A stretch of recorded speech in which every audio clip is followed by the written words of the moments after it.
Bonjour à toutes et à tous, bienvenue dans le podcast La Sueur. Salut Big Rusty, comment ça Salut. va?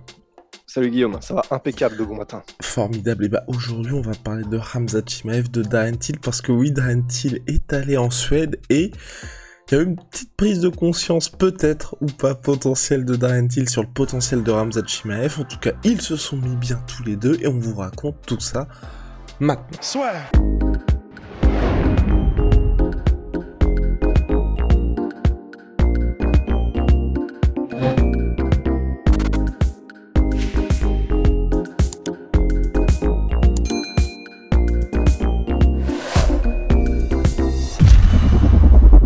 Donc oui, Big Rusty, ce qui est intéressant, c'est que Darren Till a été pas particulièrement loquace par rapport à Khamzat Chimaev, par rapport à sa situation à l'UFC. Il est dans une passe assez difficile, Darren Till.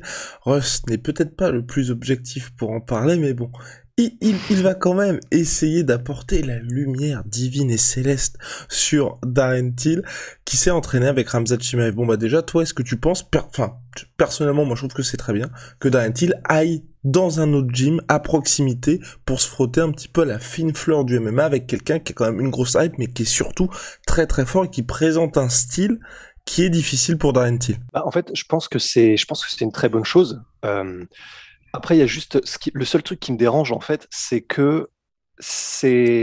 pense que Khamzat, c'est pas forcément celui vers lequel il va falloir se tourner pour des entraînements où tu t'arraches pas la tête, mais que ce soit même en prépa physique, que ce soit.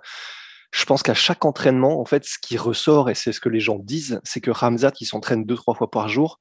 En gros, il y va, mais très souvent, genre à fond, en fait. Et j'ai un petit peu peur que ce soit en mode Cain Velasquez, tu sais, en mode lui-même, Khamzat, là, il est encore jeune, donc ça va, son corps peut l'encaisser. Mais j'ai très peur qu'à terme, ce soit vraiment blessure au gène, ou je sais pas comment on dit, tu vois, mais que ça génère énormément de tracas au niveau du corps. Et le problème, c'est que je pense que aussi les blessures qu'a Darren Till à répétition, je pense qu'il peut y avoir un lien aussi avec soit un surentraînement ou en tout cas une manière de s'entraîner un peu trop à l'ancienne hardcore, parce qu'on sait que c'est le cas à la Team Carbone. Et on sait donc que comme Darren Till est souvent blessé, il peut potentiellement y avoir une corrélation. Mais après, cela dit, une fois ceci dit, je pense que c'est une très bonne chose parce que, c'est quelqu'un qui peut raviver un peu la flamme de Darren Till. Après, je pense pas forcément qu'il l'ait perdu, tu vois. Là, si on se réfère à ce que dit Darren Till lui-même, là, la raison pour laquelle il prend son temps et la raison pour laquelle on le voit moins, c'est pas forcément parce qu'il a perdu la flamme, c'est parce que en fait, ce qu'il veut, c'est il en a marre à chaque fois d'être blessé, d'arriver à 50%, genre son dernier combat contre Bronson où il avait les ligaments croisés pétés. En gros, ça, il veut plus que ça se reproduise. Et là, maintenant, il est en mode, quand je prendrai mon prochain combat, je veux être le plus proche possible de 100% et je veux potentiellement un 3 rounds plutôt qu'un main event. Et je trouve ça vraiment intéressant. Il est vraiment en mode de José Aldo, en fait. Et d'ailleurs, ça rappelle énormément José Aldo quand il était dans sa comment on appelle ça là, régénération de carrière ou un truc comme ça. Ouais, quand il a fait sa transition, oui, complètement.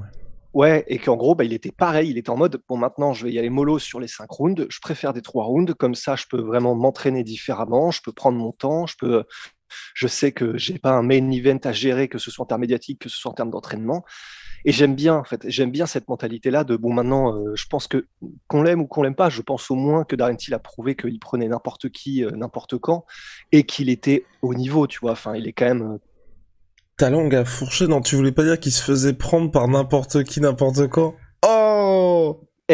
Parce que, non, objectivement, oh, c'est Robert Whittaker lui-même qui a dit que c'était un des combats les plus durs de sa carrière. Complètement. Bref, petit disclaimer, c'est une blague, bien évidemment. Je taquine, je respecte tous les combattants. Non, mais je préfère le dire parce que c'est vrai que les gens de temps en temps peuvent se dire que je vais manquer de respect à certains combattants. Moi, j'adore Darren Till.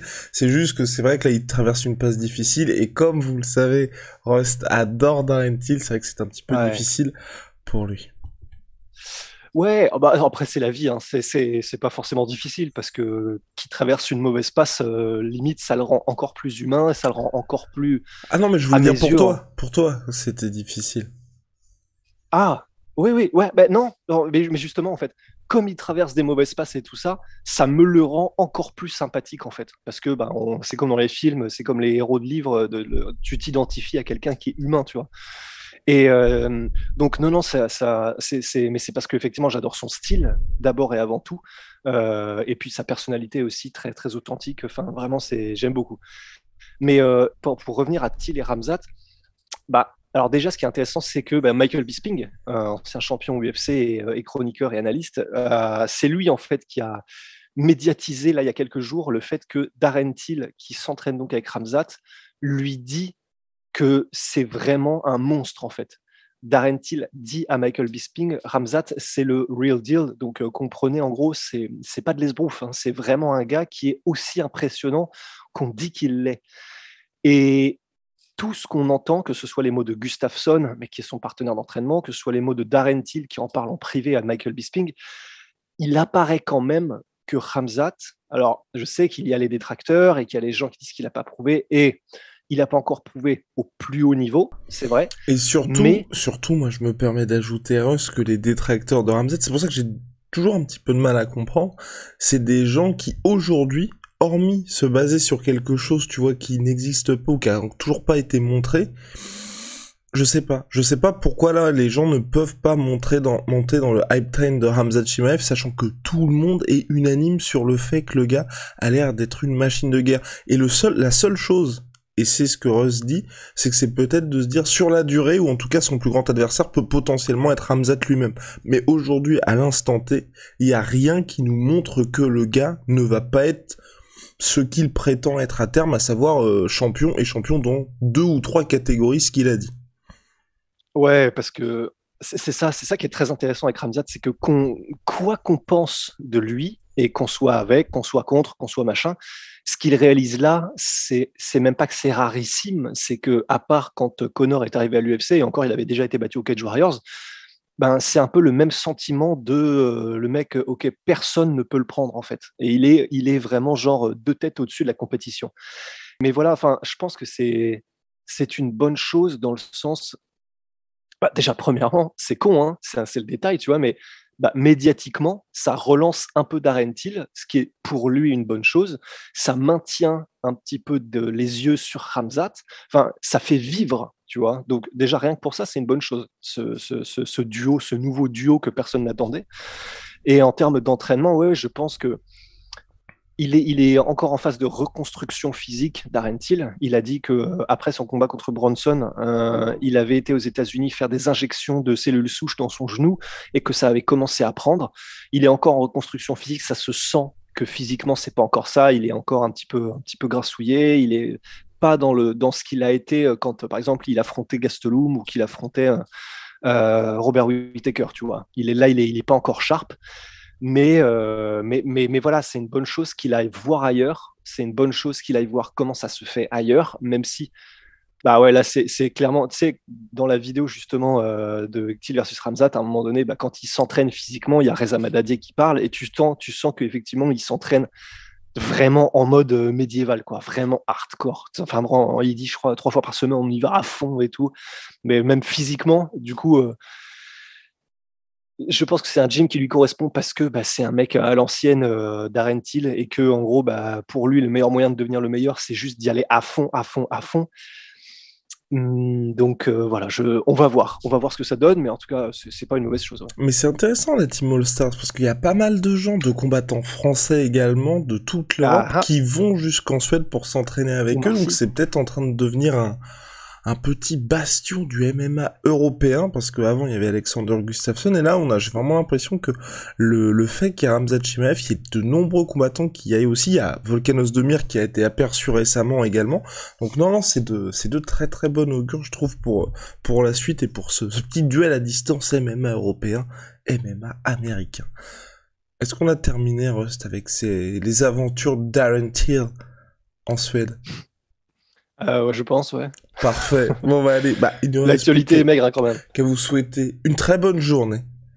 Big shout out my sweet pea, my sweet protein. Moins 38% sur tous mes protéines avec le code la sueur. Et puis Venom, sponsor de l'UFC, sponsor de la sueur, voilà. Take a sip, just like Big Rusty. Et puis n'hésitez pas, d'ailleurs nos savons Onai sont toujours disponibles sur onai.fr. Si vous nous écoutez sur les plateformes audio de podcast, Apple Podcast, Google Podcast, Spotify et j'en passe, n'hésitez pas à nous mettre les 5 étoiles, ça nous aide énormément. Et si vous voulez nous soutenir également sur YouTube, un petit pouce bleu, un petit abonnement, là aussi, ça nous aide beaucoup. Rust, à la prochaine, et puis bonne journée. Allez, bonne journée. Au revoir.